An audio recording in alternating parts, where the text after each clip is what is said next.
सनातन धर्म जय, विराट महाराज की जय, गोविंद राम महाराज की जय, सद्गुरु श्री शंकर राम महाराज की जय, पधारेला हरिगुरु संतनी जय, पधारेला हरिगुरु भक्तनी जय। આજનો આ પાવન અને પવિત્ર પ્રસંગ વડવાસા ગામની અંદર નાગજીભાઈના પરિવારે ખૂબ સરસ રીતે ઉજવ્યો છે। ખૂબ જંગલમાં મંગલ બનાવી દીધું છે, જાણે આ ધરતી પરનું સ્વર્ગ એવું વાતાવરણ થઈ ગયું છે। સુંદર અરસપરસ દર્શન ભજન સત્સંગનો લાભ આપણને મળી રહ્યો છે। એમના પરિવારના ખૂબ ખૂબ ધન્યવાદ। પરમાત્માને પ્રાર્થના કે એમનો પરિવારને ખૂબ ખૂબ સુખી કરે, કે આવું વારંવાર ભજન સત્સંગ કરાવે, સંતોને તેડાવે અને એમનું જીવન આજીવન ગુરુના ચરણોમાં સમર્પિત થઈને ભક્તિમય બને, એવી આજની હું ગુરુ મહારાજને પ્રાર્થના કરું છું। હવે ગુરુ ગોવિંદ દોનો ખડે કિસકો લાગુ પાય, બલિહારી ગુરુ આપકી ગોવિંદ દિયો વતન।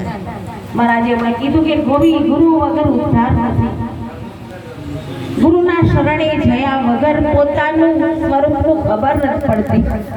જ્યાં સુધી આપણે સ્વરૂપનું ખબર ના પડે ત્યાં સુધી આપણે નાનું મોટું સ્ત્રી પુરુષ ભાસે છે, પણ જ્યારે ગુરુ મહારાજનું જ્ઞાન મટી જાય ત્યારે આ દેહ ભાવ રહેતો નથી। માતાજી એ તાર ખાસ બેઠા છે, મારે કહેવું છે કે આપણે ભલે સ્ત્રીનો દેહ મળ્યો છે, પણ પુરુષોની અંદર કે પરમાત્માની અનંત શક્તિ આપણામાં છે। અને બધી માતાજીને ખાસ વિનંતી કે આપણે બે ગુણ તારવાના છે, એક આપણા પિયરનું, એક સાસરીનું। જેટલી અનંત શક્તિ પરમાત્માની છે એ જ અનંત શક્તિ તમારામાં છે, પણ ગુરુના દ્વારે ગયા નથી, સત્સંગ સાંભળ્યો નથી તો એ શક્તિનો આપણને પરિચય નથી। એકવાર સંતોના દરબારની અંદર ગાર્ગીજી ગયા, ગાર્ગીજીને જોઈ બધા સંતોની અંદર એક જ ગાર્ગીજી સ્ત્રી તરીકે ગયા હતા, બધા સંતો હસવા લાગ્યા। ત્યારે ગાર્ગીજીએ કહ્યું કે શું હસો છો મહારાજ, કેમ મને જોઈને હસો છો? હું સ્ત્રી નથી, પુરુષ નથી, અનંત શક્તિ છું, જગદંબાનું સ્વરૂપ છું। તમારી અંદર જે ચૈતન્ય પરમાત્મા રોમે રોમે રમે રહે છે એ જ મારામાં રહ્યો છે। અને એ પોતાની પરમ શક્તિનું ભાન થઈ જાય ને પછી ક્યારેય દુઃખ રહેતું નથી। પછી આપણને થાય દુઃખ આવે ને જાય, માન અપમાન આવે ને જાય, પરિસ્થિતિ આવે ને જાય, હું એનો એ જ છું, કોઈ મારામાં ભેદ નથી। મહારાજે હમણાં વાત કરી લગ્નની। હવે એક વાર રજબ પોતે પેલા ખૂબ ભક્તિ કરતા અને પછી એમના પિતાને થયું કે મારે એના લગ્ન કરાવવા છે, તો એ રજબને પેલાના જમાનાની અંદર વરઘોડો કાઢતા, ઘોડા ઉપર માથે મોર બાંધીને પરણવા નીકળ્યા। અને એમના ગુરુજી ત્યાંથી નીકળ્યા। ગુરુજીને થયું કે આ પવિત્ર ને જીવ છે, આનું જો આ સંસારમાં ફસાઈ જશે તો આનું કલ્યાણ થશે નહીં। હવે ને પરણવા નીકળ્યો છે, કેવી રીતે રોકવો? એટલે એમને ગીતમાં ગાયું, રજબ તૂને ગજબ કિયા, સિર પે બોધા મોર, આયા થા હરિ ભજન કો, ચલા નરક की ओर। ગીતમાં ગાયું, રજબ તૂને ગજબ કિયા, સિર પે બાંધા મોર, આયા થા હરિ ભજન કો, ચલા નરક की ओर। અને રજબના ભાન થઈ ગયું, માથે મોર હવે કાઢીને મૂકી દીધું અને ગુરુના ચરણોમાં પડી ગયા। તો ગુરુજીએ ખરા ટાઈમે એમને જગાડી દીધા। તો આવા સમર્થ ગુરુ આપણને મળી ગયા છે, અને એ વારંવાર આપણને જગાડી રહ્યા છે જ્ઞાન દ્વારા, સત્સંગ દ્વારા।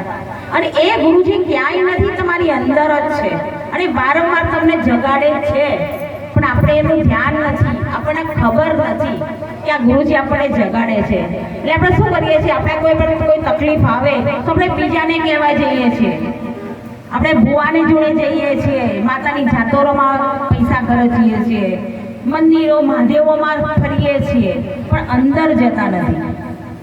અંદર જઈએ અને એક બાજુ શાંતિથી એ પરમાત્માને પ્રાર્થના કરીએ કે પરમાત્મા, મારું દુઃખ તારા સિવાય કોઈ જાણી શકતું નથી, મારી તકલીફ એ તારી તકલીફ છે, એ કોઈ તારા વગર જાણી શકતું નથી, અને મને શેનાથી આ દુઃખ થશે દૂર એ તને જ ખબર છે, એવા સંજોગો તું બનાય. એમ કરી અને પરમાત્મા આગળ બેસી જાઓ, એ તમારી તકલીફ દૂર થશે ને થશે જ. પણ આપણે શું કરીએ છીએ, આપણને ખબર નથી અંદરની શક્તિની, પરમાત્માની, એટલે આપણે બહાર દોડીએ છીએ. બહાર દોડવાને બદલે આપણે અંદર દોડવાનું છે. હવે એક નાની વાણી કરી પછી આગળ સત્સંગ લઈએ છીએ.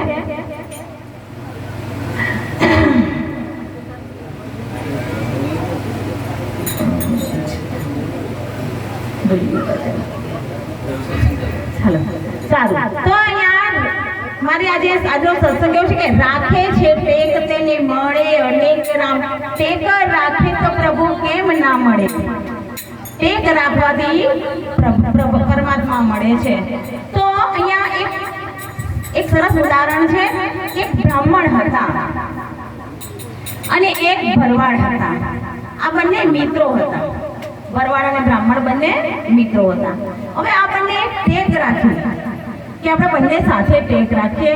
જેમ આપણા ઊંટડિયા મહાદેવ દેવ ડુંગરી મંદિર છે અને ફરતા નદી છે, તો નદીમાં જૈન શંકરના ભગવાનના મંદિરે જવાનું. કે આપણે બંને ટેક રાખીએ કે રોજ નિયમિત શંકર ભગવાનના મંદિરે જવાનું. એટલે બ્રાહ્મણ કે આપણે બંને પૂજા કરીશું. એટલે પેલો ભરવાડ કે મને પૂજા કરતા આવડશે નહીં. તો કે હું એવી ટેક લઉં છું કે શંકર ભગવાનનું જે શિવલિંગ છે એની બાજુમાં લાકડી ભરીને પાછો આવીશ. લાકડી આમ ફટકારી અને હું પાછો આવીશ અને તારો પૂજા કરીને પાછું આવવાનું. તો કે સારું. આ બંને જણાએ સરસ મજાની ટેક રાખી. થોડો સમય સરસ મજાની ટેક ચાલી. પેલા બ્રાહ્મણ હતા તે રોજ જાય, શિવલિંગને જળ ચડાવે, પૂજા કરાવે, દૂધ ચડાવે અને પૂજા કરીને પાછા આવે. અને આ ભરવાડ લાકડી મારીને પાછો આવે. હવે એક દિવસ એવો થયો કે ધોધમાર મુશળધાર વરસાદ વરસ્યો. દેવ ડુંગરીની આટલી જ ટોચ બાકી બધી ડૂબી ગયેલી. હવે પેલા બ્રાહ્મણ હતા એમને તો કેવું તે જવું કે ઓહો આટલા પાણીની અંદર હું તો ડૂબી જઈશ. પછી એને સાંભળ્યું કે પરમાત્મા તો અણુમાં છે, શંકર ભગવાન ત્યાં છે ને અહીંયા છે. એટલે એમને શું કર્યું, નદી કિનારે બેસી ગયા અને ત્યાં પૂજા કરી દીધી. અને પેલા જે ભરવાડ હતો કે ના આવું ચાલે નહીં, ટેક એટલે ટેક. અને ભરવાડ ભાઈ તો બહાદુર, એટલે એને તો શું કર્યું, નદીમાં પડ્યા ને પેલી બાજુ ગયા, લાકડી મારીને પાછા. અને પેલા બ્રાહ્મણ ભાઈ ત્યાં રહ્યા. આપણી ટેકમાં આવું છે. આવી ટેક હોય ત્યાં પરમાત્મા આપણને રાજી થાય નહીં. એક બ્રાહ્મણ ભાઈ હતા, એમના એવી બાધા રાખેલી કે મારે આ કામ થશે તો હું લાડુ નહીં ખાઉં. અને એક દિવસ એવું થયું કે જમવા ગયા અને પંગતમાં બેસા. બાજુમાં જ બધા લાડુ પીસાતું હતું. એટલે લાડુ જોઈને એમનું મન લલચાઈ ગયું. એટલે પછી થોડી વાર શું કહે છે કે બાધા રે બાધા ઓ મારી માં, થોડી વાર લાડુ પરથી ભાત ઉપર જા. લાડુ પરથી ભાત ઉપર જા. એટલે બાધા હતી તે લાડુ પરથી ભાત ઉપર જતી રહી. એમને લાડુ જમી લીધો. લાડુ જમી રહ્યા પછી ભાત ખાવાનું મન થયું કે દાળ ભાત બધા કે બહુ સરસ બનાવ્યા છે, બહુ સરસ દાળ ભાત બનાવ્યા છે. એટલે બ્રાહ્મણ બેન બોલ્યા કે બાધા રે બાધા ઓ મારી માં, લાડુ પર પાછી આવી જા. એટલે પાછી બાધા લાડુ પર પાછી જતી રહી, દાળ ભાત જમી લીધા. હવે આવી બાધા રાખેલી પડે ખરી. તો આપણે મીરાબાઈએ ટેક રાખેલી. હરિશ્ચંદ્રએ ટેક રાખી હતી. પોતાની પત્ની વેચી, પુત્ર વેચ્યો. પુત્રને સ્મશાનમાં બાળવા માટે પૈસા નહોતા. નળ રાજા મનોમન ભટક્યા. નરસિંહ મહેતાને દુઃખ પડ્યું. આ બધાએ જેને ટેક રાખી છે એને હરી મળ્યા જ છે. એટલા માટે ટેક રાખે એને જ પરમાત્મા મળે છે. તો આપણે પણ કોઈ એવી ટેક લેવી જોઈએ કે સરોજ આપણે ભગવાન માટે 10 મિનિટ કાઢવી જોઈએ. એના માટે હાથ જોડીને પ્રાર્થના કરવાની, પૂજા કરવાની, પ્રાર્થના કરવાની, કંઈ પણ કે નાની મોટી ટેક રાખવી જોઈએ અને એ ટેકને વળગી રહેવું જોઈએ તો પરમાત્મા રાજી થાય છે. હજી ટીટોળીની વાત છે ને કહું કે ટીટોળી સમુદ્ર એના ઈંડા લઈ ગયા હતા અને એ સમુદ્ર ઈંડા લઈ ગયા હતા એટલે સમુદ્રને ટીટોળીએ કીધું કે મારા ઈંડા મને પાછા આપો. હવે આટલો મોટો સમુદ્ર, નાની ટીટોળી, એટલે સમુદ્ર દેવ કે તારા ઈંડા તને પાછા મળશે નહીં. તો કે હું તારા સમુદ્રને સૂકવી દઈશ પણ તું મારા ઈંડા પાછા આપ. તો પેલા સમુદ્ર હસવા માંડે, સમુદ્રદેવ હસવા માંડે, દરિયાદેવ કે આટલી નાની ટીટોળી મારું શું બગાડી લેવાની છે? તો કે તારા ઈંડા તને પાછા નહીં મળે. આ ટીટોળીએ તો ચાંચમાં પાણી ભરી ભરીને બહાર ખાલી કરવાનું નક્કી કર્યું કે બહાર ખાલી કરવાનું. એટલે આમ બીજા પક્ષીઓ આવ્યા કે આ શું કરે છે? કે હું દરિયો ખાલી કરું છું. કે ગાંડી થઈ છું? આટલો મોટો દરિયો તારથી ખાલી થશે? તો કે જો મારા કામમાં તમારે મદદ કરવી હોય તો કરો, નહીં તો તમારા ઘેર જતા રહો. મારી સંકલ્પ શક્તિ તોડશો નહીં. આપણે કઈ એવો સંકલ્પ લઈએ ને તો એવું ભક્તિમાં આગળ વધીએ ને તોડવા વાળા બહુ હોય, પાછળ પાડવા માટે બહુ હોય બધા, પણ અડગ ને અડગ રહેવાનું. એટલે ટીટોળીએ તો કહ્યું કે તમે મને મદદ કરતા હોય તો ઠીક છે, નહીં તો પછી તમે જાઓ. પક્ષીને થયું લાવો મદદ કરી એમ કહીને બધા જ પક્ષીઓ આવી ગયા, ચાંચમાં પાણી ભરી ભરી રેડવા માંડ્યા. એટલે આમ નારદ મુનિ નીકળ્યા. નારદ મુનિ જોઈએ તો કહું આ શું છે? બધા પક્ષીઓ ચાંચમાં પાણી ભરી ભરી રેડે છે. તો કે અમે સમુદ્ર ખાલી કરીએ છીએ.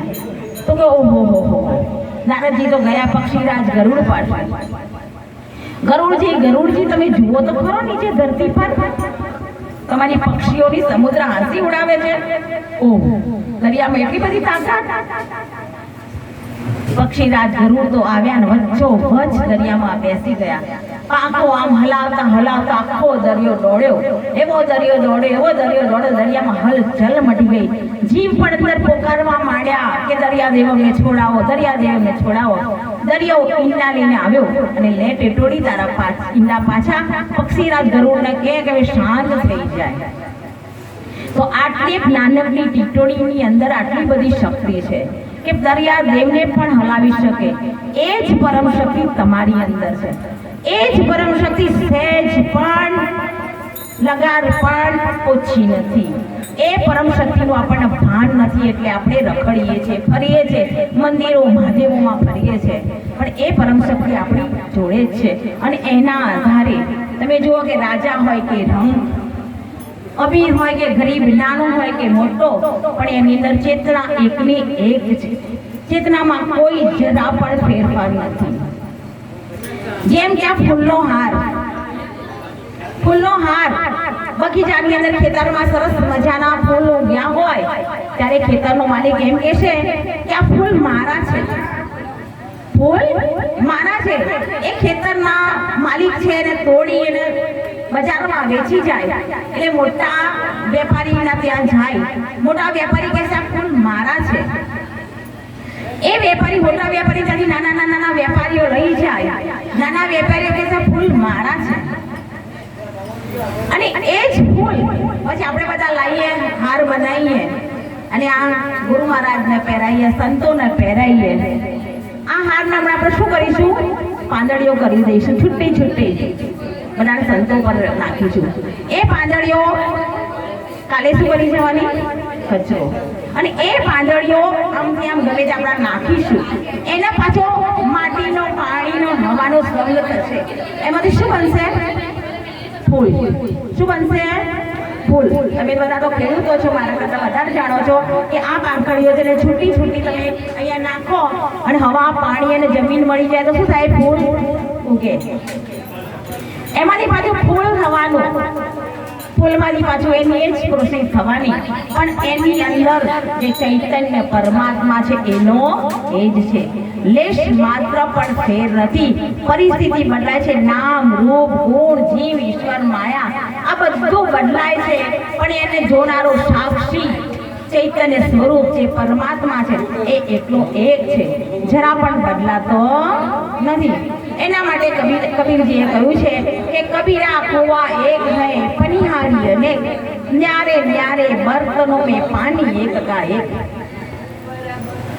પૂનમનો ચાંદ ખીલ્યો હોય, અહીંયા બધા માટીના 25 ગળા મૂકવામાં આવે અને એની અંદર પ્રતિબિંબ પડે ચાંદાનું, અને એ ચાંદાનું પ્રતિબિંબ છે એ પાણી હલે તો પ્રતિબિંબ એ ગળાનું પાણી હલે, પણ એ ચાંદાને ફેર પડવાનો ના. એ ગળાને ફોડી નાખવાનો તો એ પ્રતિબિંબ જતું રહેવાનું, બીજા કોઈ પ્રતિબિંબનો ફેર પડવાનો ના. તો આ બધા ગળા ફૂટે છે એના પ્રતિબિંબ એ અંદર સમાઈ જાય છે. ચાંદાનું તેજ ચાંદામાં, સૂર્યનું તેજ સૂર્યમાં, પણ બીજા ગળાઓને કઈ ફેર, બીજા પ્રતિબિંબને કઈ ફેર પડતો નથી. એમ આપણા બધાની અંદર પ્રતિબિંબ રૂપે એક જ પરમાત્મા છે. એક ગળો ફૂટવાથી બીજા પ્રતિબિંબને કઈ ફેર પડતો નથી. એક પ્રતિબિંબના હાલક ડોલકથી બીજાને કઈ ફેર પડતો નથી. એમ બધાની અંદર એક પરમાત્મા રહેલો છે, અને એ પરમાત્માનો આપણે જાણવો હોય તો સંતોનો સંગ કરવો પડે, અને સંતોનો સંગ કરીએ તો જ, અને ગુરુના દ્વારે જઈએ. હવે મહારાજે કીધું કે ગુરુના દ્વારે જયા વગર આપણને ભાન પડતું નથી. હમણાં પહેલી 2 વાણી પણ બહુ સરસ કીધી, પરમાત્મા ક્યાં છે એની સરસ મજાની ઓળખી આપી પહેલી જ વાણીની અંદર. એટલે સંતોનો સંગ કરીએ તો જ આપણને આ સમજાય એવું છે. નાનકડી વાણી રજૂ કરું છું, લગાડજો. હા. જીવન ધન્ય બની જાય સંતોના સંગમાં, જીવન ધન્ય બની જાય સંતોના સંગમાં, જીવન ધન્ય બની જાય સંતોના સંગમાં, જીવન ધન્ય બની જાય સંતોના સંતોના સંગમાં રે ભક્તિના રંગમાં, સંતોના સંગમાં ભક્તિના રંગમાં, સંતોના સંગમાં રે ભક્તિના રંગમાં, સંતોના સંગમાં ભક્તિના રંગમાં, જીવન ધન્ય બની જાય સંતોના સંગમાં, જીવન ધન્ય બની જાય સંતોના સંગમાં, સંતોનો સંગ સાચો પારસ માણી છે, સંતોનો સંગ સાચો પારસ માણી છે, સંતોનો સંગ સાચો પારસ માણી છે, સંતોનો સંગ સાચો પારસ માણી છે. સોનું લોડું સોનું બની જાય સંતોના સંગમાં, લોડું સોનું બની જાય સંતોના સંગમાં, લોડું સોનું બની જાય સંતોના સંગમાં, લોડું સોનું બની જાય સંતોના સંગમાં, જીવન ધન્ય બની જાય સંતોના સંગમાં, જીવન ધન્ય બની જાય સંતોના સંગમાં, સંતોના સંગમાં ચંદન સુવાસ છે, સંતોના સંગમાં ચંદન સુવાસ છે, સંતોના સંગમાં ચંદન સુવાસ છે, સંતોના સંગમાં ચંદન સુવાસ છે, અંગ અંગ શીતળતા થાય સંતોના સંગમાં, શીતળતા થાય સંતોના સંગમાં, જીવન ધન્ય બની જાય સંતોના સંગમાં, જીવન ધન્ય બની જાય સંતોના સંગમાં, સંતોના સંગમાં આનંદ અપાર છે, સંતોના સંગમાં આનંદ અપાર છે, સંતોના સંગમાં આનંદ અંગ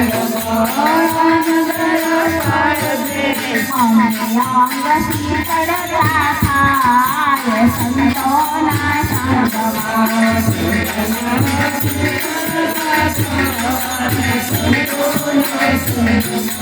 બેડો પાર થઈ જાય સંતોના સંગમાં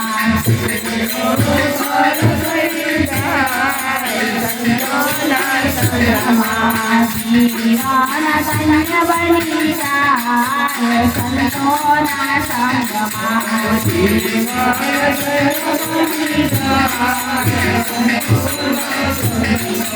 ભક્તો કહે છે સદા સંતોને સેવજો સંતોને સેવજો ભક્તો કહે છે સદા સંતોને સેવજો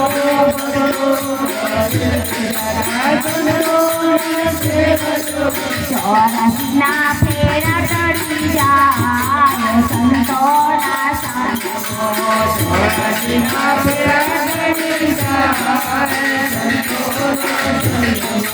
ચોરસના ફેરા ચડી જાય સંતોના સંગમાં ચોરસના ફેરા ચડી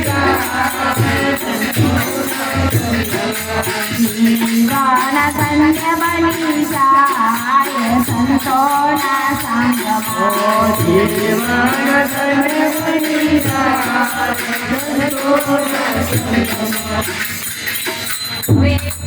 સંતોનો સંગ કરવાથી 84ના ફેરા ટળી જાય. 84ના ફેરા એટલે શું કે આપણે અત્યારે સરસ મજાનો મનુષ્ય દેહ મળ્યો છે. આ જીવનની અંદર જો ભજન નહીં કરીએ તો ફરી આપણે માતાના ગર્ભમાં આવવું પડશે. કયા અવતારમાં આવવું પડશે એ ખબર નથી. શાસ્ત્ર એવું કહે છે કે છેલ્લા સમય અંત સમય આપણું મન જેમાં વિચરણ કરતું હશે એવો અવતાર મળશે. પૈસામાં વિચરણ કરતું હશે તો એ પ્રમાણે, પુત્ર પરિવારમાં વેર કરતો હશે તો એ પ્રમાણે, ખેતરમાં જમીનમાં જો વિચરણ કરતું હશે તો એ પ્રમાણે યોનિમાં જન્મ મળશે. જીવ જંતુ પ્રાણી પક્ષી ગમે તેવામાં. અને એ પછી આવો મોગો મનુષ્ય મળશે. તો આવું ફરી માતાના ગર્ભમાં ના આવવું હોય તો પોતાના સ્વરૂપમાં જાણીને ગુરુના દ્વારે જઈ અને ભક્તિ કરીશું તો જ. અને ખાસ એ વાત કે તમને નાની મોટી ડિગ્રી મેળવી હશે, ભણ્યા હશો, કમાતા હશો, ધન વૈભવ ભેગું કર્યું હશે, એ બધું અહીંયા રહી જશે, સાથે નહીં આવે. પણ ભગવાને કહ્યું છે કે તમે આ જન્મની અંદર જે ભક્તિ કરી છે એ ભક્તિ તમારી સાથે આવે છે. નમે ભક્ત પ્રણશ્યતિ, મારા ભક્તની ભક્તિ નાશ પામતી નથી, વ્યર્થ જતી નથી. તમે જ્યાં સુધી તમે અધૂરું મૂક્યો છે ત્યાં આગળના જન્મમાં ત્યાંથી જ ભક્તિ થશે. તમે જુઓ કે યુટ્યુબ પર તમે જોતા હોય તો 7 વર્ષની નાનકડી અનુષ્કા પંડિત 7 વર્ષની દીકરી સંસ્કૃતના શ્લોકો સાથે, જેને એકડો બગડો પણ શીખ્યો નથી, વાંચન પણ શીખી નથી. યુટ્યુબ પર જોજો અનુષ્કા પંડિત. એ 7 વર્ષની છોકરી ક્યાંથી આવડે છે? એ આગળના જન્મનું ને શાસ્ત્રોનું પઠન કરેલું, સંસ્કૃતના શ્લોકો એને યાદ છે, સરસ મજાની રામકથા કરે છે. એ છોકરીને ધન્ય થઈ જાય કે આને કેટલા ઉંમરની અંદર તમે જુઓ કે નાનકડો ધ્રુવ, નાનકડો પ્રહલાદ 11 વર્ષના હતા ને ભક્તિમાં લાગી ગયા હતા. ધ્રુવ પણ 5 વર્ષનો હતો ભક્તિમાં લાગી ગયો હતો. આ પણ અગાઉના જન્મના ઋષિમુનિઓ છે. કેટલા અનેકો જન્મના તપ કર્યા પછી એમનો આવો છેલ્લો જન્મ મળે છે અને નાનપણથી જ ભક્તિના સંસ્કાર મળે છે. અને એ એમના આ જન્મમાં નહીં, અગાઉના જન્મના. તો સંસારની અલૌકિક વિદ્યા, અલૌકિક આપણી મિલકત એ આપણી સાથે આવતી નથી, પણ ભક્તિ અવશ્ય સાથે આવે છે. કર્મનું ભાથું, પુણ્યનું ભાથું એ જ સાથે આવે છે, બીજું કશું સાથે આવતું નથી. તો બીજે વાણી કરું છું. ભજન એક સતનામનું કરીએ રે, ભજન એક સતનામનું કરીએ રે, ભજન એક સતનામનું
બેડું કર્યું પડ્યું રે નાનું રે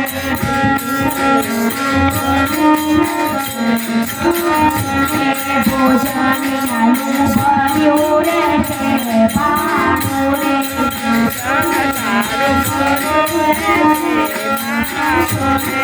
અચિંતાનું આવી જશે તારું રે અચિંતાનું આવી જશે તારું રે ભજન સતના મનો આવી જશે તારું રે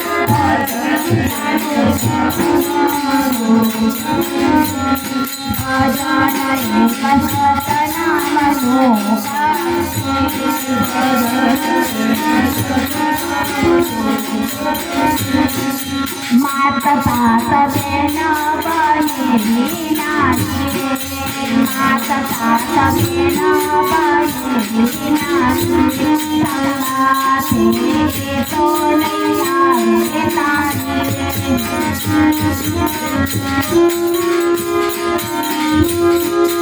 જમડા લઈ જશે મારી રે જમડા લઈ જશે મારી રે ભજન સતના મનો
સત્યનામ, સતનામ એટલે પહેલા હતા, અત્યારે છે ને પછી રહેવાના. ક્યારે આપણે જોડેથી દૂર થતા નથી એવા પરમાત્માનું ભજન કરો. અહીંયા બીજાનું ભજન કરવાનું કહેતા નથી. જે પરમાત્મા સદા તમારી સાથે છે એનું ભજન કરો. એટલે ભેડું કરી પડી રહેશે નાણું રે, અને ભોજનિયાનું પડ્યું ભળી રહેશે ભાણું રે. ભજનિયાનું ભાડું પડ્યું હોય અને ઓચિંતા કોઈ એવો સમાચાર આવે ને તો તમે એક કોળીઓ ખાઈ શકશો નહીં. આ તો ઉપરવાળાની ચિઠ્ઠી ફાટશે તો એ ભાણું તમારું ખાશો નહીં. મનગમતી વાનગી બનાવી છે કે આજે મને સરસ મજાના ગોટા ખાવા છે, ગોટાની થાળી તૈયાર છે, પણ એક ગોટો તમે ખાઈ શકશો નહીં. માતતા કે ન બનેવી નારી રે, સંગાથી એ તો નહીં આવે તારી રે. અને જો જમણા લઈ જશે મારી, તમે એ સંગાત તો આવવાના નથી, તમે નહીં જાઓ તો જમણા મારીને પણ લઈ જશે, છોડાવશે જ. એ છે શિખામણ માની લો છેલ્લી, મારી શિખામણ છેલ્લી માની લો. મનમાંથી ભૂપદ દેવ મેલી રે, અને પ્રભુ વિના કોઈ નથી મેલી રે. જન્મ્યા ત્યારે એકલા જ આયા હતા, મરીએ ત્યારે એકલા જવાના છે. જન્મથી વર્તે માતાના ગર્ભની અંદર આપણે એકલા જ હતા, અને એ વખત પરમાત્માના પુકારતા હતા. પરમાત્મા ભગવાન આપણી જોડે હતા, અને પછી પણ છેલ્લી ઘડીએ પરમાત્મા જ આપણી જોડે રહેવાના છે. આપણી આજુબાજુ બધા બેઠા હશે, પણ કોઈ આપણી મદદ કરશે નહીં. કરશે? મરણ પથાપેરી પણ હોય આપણે, બધા જ હોય. આપણા પરમ હિતેશી, આપણો દીકરો સારો હોય, ઘરવાળા સારી હોય, ઘરવાળી સારી હોય, ડોક્ટરો ઊભા હોય, પણ કઈ કહી શકશે નહીં. એ વખત આપણો સાચો બેલી પરમાત્મા છે. તો જન્મતી વખતે, મૃત્યુ વખતે એ જ સાચો છે. તો કહે છે કે ત્યારે જન્મ્યો ત્યારે બધા હસતા હતા, તું રડતો હતો.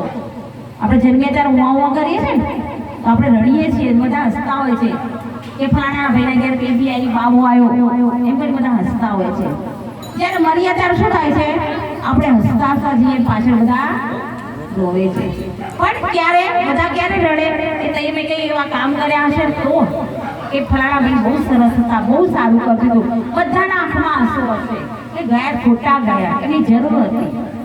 પણ કોઈ એવા કામ નહીં કર્યા હોય તો જેવું તો સારું થયું, સરસ થયું, ઘરમાં જગ્યા થઈ ગઈ, ગામમાં શાંતિ થઈ ગઈ. તો કરની કર એસી કર ભલા, તું હસો જગ રોય. આખું જગત આપણે હસતા હસતા જઈએ તો જગત આપણી પાસે રડે. આવું કામ કરવા માટે સરસ મજાનો સુંદર એવો મનુષ્ય દેહ મળે છે. તમે જુઓ કે આ પ્રાણીઓ, પક્ષીઓ, આ વૃક્ષ, એમને જન્મ મરણ લાગતા ને એમને કોઈ કર્મ લાગતું નથી. તમે જુઓ, ભગવાને બિલાડી બનાવી છે તો ઉંદર બનાવ્યું જ છે. એ બિલાડી ઉંદરને મારીને જ ખાય છે. આ પ્રકૃતિની વ્યવસ્થા છે. બિલાડીને કર્મ નહીં લાગે, ઉંદર મારશે ને તો એને કર્મ લાગશે નહીં, કારણ કે ભગવાને જ કીધું છે કે તારો ખોરાક છે. અને એ બિલાડી ના મૂકી તો પૃથ્વી પર ઉંદરડા વધી જાય. એટલે સંતુલન માટે ભગવાને બિલાડી મૂકી છે. બિલાડીને મારવા માટે કૂતરો મૂક્યો છે. તો આ ભગવાનની આ એક વ્યવસ્થા છે, અને એને કર્મ લાગતું નથી. કર્મ કોને લાગે છે? આપણને, કારણ કે ભગવાને આપણને સ્વતંત્ર બુદ્ધિ આપી છે. તમે એક વિચાર કરો, કઈ સરસ મજાનો મીણબત્તી કે દીવો સળગાયો હોય, ત્યાં એક ભાઈ ગીતા પાઠ કરે છે, એક જણ પતિ પત્ની ઝઘડે છે, એક માર કરીને ખૂન કરે છે, અહીંયા એક ચોર ચોરી કરે છે. આવા દીવાન શું લેવા દેવા?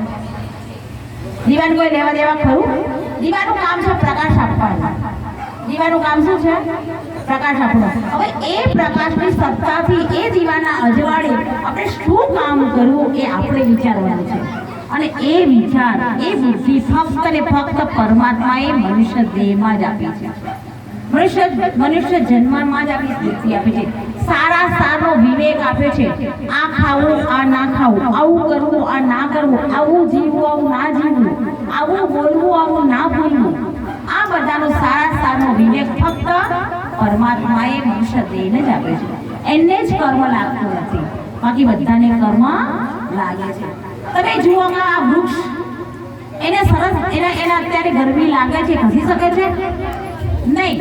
એને પડતી ઠંડીની અંદર આપણે ગોદડું ઓઢી સૂઈ જઈએ છીએ, એને એ ખસી શકે છે? વરસાદની જડીઓ પડે તો ખસી શકે છે ના, એનું કર્મ ભોગવે છે. જ્યારે એનું કર્મ પૂરું થશે એટલે પડી જશે અને પછી બીજી યોની મળશે. એ પોતાનું કર્મ ભોગવે છે, ઠંડીમાં સસરે છે, ગરમીમાં મળે છે, વરસાદની ઝડીઓ સહન કરે છે. એના કર્મનું ફળ ભોગવી રહ્યું છે. બધી યોનિઓમાં કર્મનું ફળ ભોગવતા સરસ મજાનો મનુષ્ય દેહ મળશે. મનુષ્ય દેહની અંદર જ સારા સારો વિવેક આવે છે. અને આ જન્મની અંદર આપણે ઊંચે જવું નીચે જવું કે ત્યાં રહેવું એ આપણા હાથમાં છે. સારા એવા કર્મ મળ્યું છે તો ઊંચી યોનિમાં જઈશું. ખાલી સામાન્ય જીવન જીવશું તો એ ત્યાં ને ત્યાં રહીશું. અને ખરાબ કર્મ કરીશું તો નીચી યોનિમાં જઈશું. સરસ મજાની બુદ્ધિ અને વિવેક અને જ્ઞાન એ પણ મનુષ્ય દેહમાં જ મળ્યો છે. સ્વર્ગના લોકોના દેવી દેવતાઓને પણ દુર્લભ એવો અમોઘો મનુષ્ય દેહ મળ્યો છે. એનો ન જાય એવી આજના ગુરુ મહારાજના ચરણોમાં પ્રાર્થના સાથે હું મારી વાણીને વિરામ આપું છું. સદગુરુજી